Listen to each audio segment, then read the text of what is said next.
como ocorre a transmissão da raiva e se eu for mordido por um animal, de rua, o que a gente pode fazer na hora? Quando eu trabalhei no Centro de Controle de Zoonoses, eu trabalhei exatamente no setor da raiva.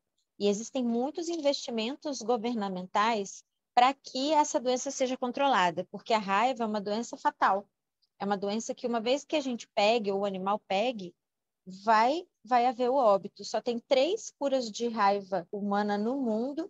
E, assim, pensando em todas as pessoas que passam e que já passaram pela Terra, a gente não consegue considerar isso estatisticamente. Então, é como se a raiva, de fato, não tivesse nenhuma chance de ser curada. E o que acontece? A raiva, para ela poder ser transmitida, o vírus precisa de um ambiente protegido, fechado, porque ele é muito sensível.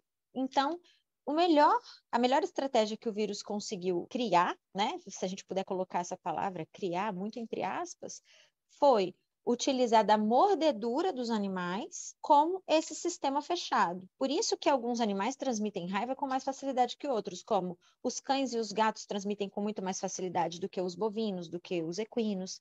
Por quê? Porque tem os dentes inoculadores, aqueles dentes caninos pontiagudos que ficam na frente, mais para a lateral da boca do animal. Aqueles dentes, eles funcionam como agulhas e eles injetam a saliva que está rica em vírus da raiva, se aquele animal for portador. Também a gente pode adquirir a raiva se a gente for mordido por um morcego. E o que acontece muitas vezes? A gente vê um morceguinho caído na rua, a gente nem sabe que é morcego, eles parecem um pouco com folha seca, ou a gente quer tentar ajudar, quer tentar pegar e pode ser mordido.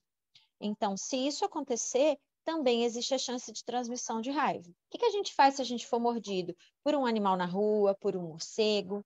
A gente tem que primeiro lavar a ferida com água e sabão bastante, porque, como eu falei, esse vírus é muito frágil. Então, quando eu lavo com água e sabão, a parte que fica em volta dele, que a gente chama de envelope viral, a gente consegue destruir muito.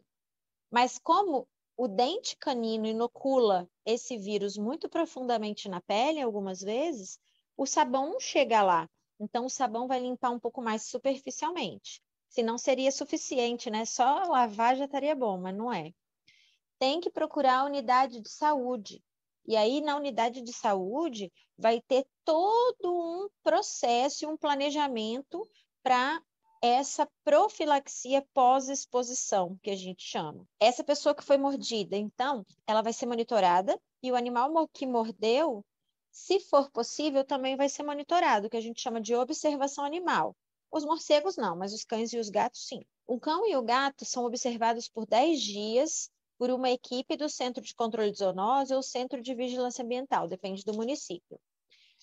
Após esses 10 dias, se esse animal não mudou de comportamento, não aconteceu nada com ele, aí vai estar liberado. Ele não era um animal com suspeita de raiva. Mas se aconteceu dele mudar de comportamento, aí já liga um sinal de alerta.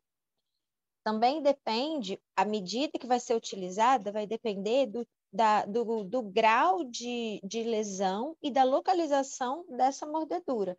Por exemplo, quando a pessoa é mordida na ponta do dedo, que a gente chama de polpa digital, mesmo que seja um ferimento pequeno, é considerado uma agressão grave, porque ali tem muitas terminações nervosas e o vírus da raiva, ele migra pelos nervos até chegar na medula e no cérebro, onde causa todo um transtorno, toda uma agressão que vai levar a sinais neurológicos e óbito.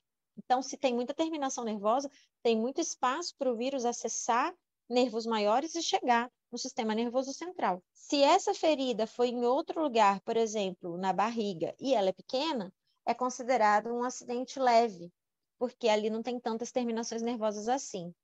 Mas se é uma ferida gigante, dilacerante, um ferimento que está expondo muita coisa de tecido, aí já é grave do mesmo jeito. Acidentes leves, a gente usa apenas observação ou a observação mais vacina.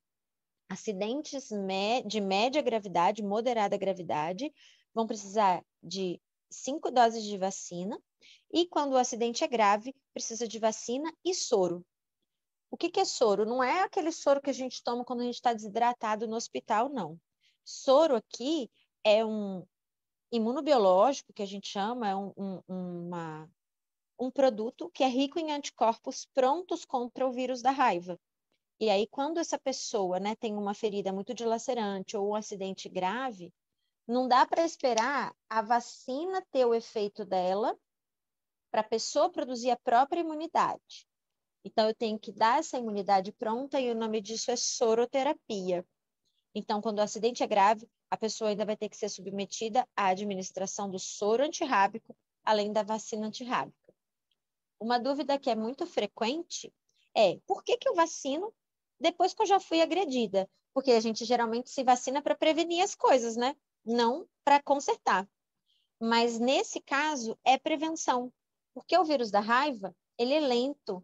Então a vacina é mais rápida que ele. Se eu fui mordida hoje e eu me vacino a primeira dose hoje, a vacina já começa a atuar, mas o vírus ele ainda está lá no início do trajeto dele. Até que ele chegue no cérebro, onde de fato eu não tenho mais o que fazer, a vacina já cansou de fazer o efeito dela. Então, por isso que a gente vacina mesmo depois da agressão.